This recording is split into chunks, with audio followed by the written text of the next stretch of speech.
Ngayong araw ay gagawa ko ng tutorial para sa mga followers ko. Marami ring nagtatanong kung ano tamang proseso ng pagtutuba. So ngayon, umpisahan na natin.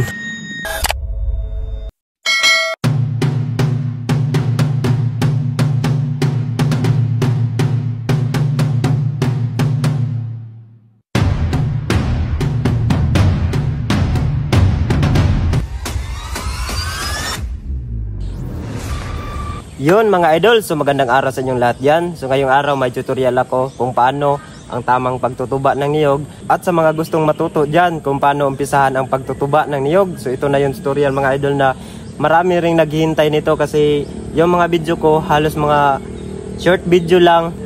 Maraming nag-message sa akin na gawan ko daw ng long video saka step by step kung paano umpisahan ang pagtutuba ng niyog. Ito na mga idol, so umpisahan na natin. Dito sa may palwa mga idol kung anong tawag nito sa inyo. So bawasan nyo lang ng konti. Huwag nyo lang masyadong lakihan. Baka ito ay mabali. So ngayon mga idol, so ituturo ko na sa inyo kung paano ito tanggalin. So ganito lang dapat mga idol. So ito, dito nyo umpisahan sa ibaba, saka pataas. Ganyan. Tapos kailangan talaga huwag nyo masyadong idiin dito sa may ano nya. Baka matamaan ito, mabibiyak. So wala na, hindi na siya magbibigay ng maraming tuba.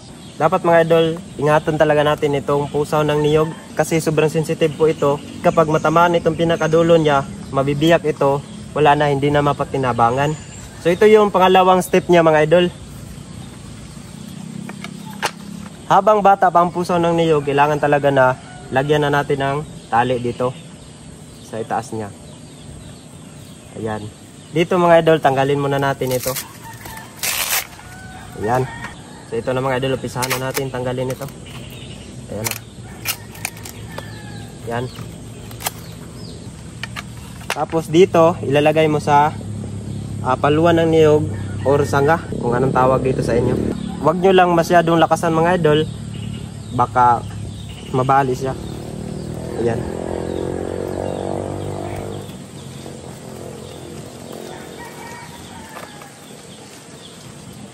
Itong lubid mga idol, i-adjust nyo lang ito sa isang araw, mga kahit 1 inches lang, pwede na yan.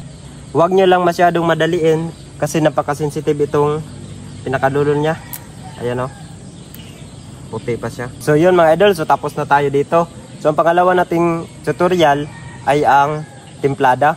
So ito yung pinaka-importante mga idol. So ito, papakita ko na sa inyo. Bago natin putulin itong pinakadulo ng pusaw, kailangan talagang lumabas itong pangatlong pusaw niya. Ayan yung pangalawa. Ayan. Tapos pangatlo, ito yung pinakauna niya. Sa mga gustong matuto dyan kung paano ang tamang pagtutuba ng niyog, bisitahin nyo lang ang YouTube channel ko, Kakugi Vlog. Maraming salamat.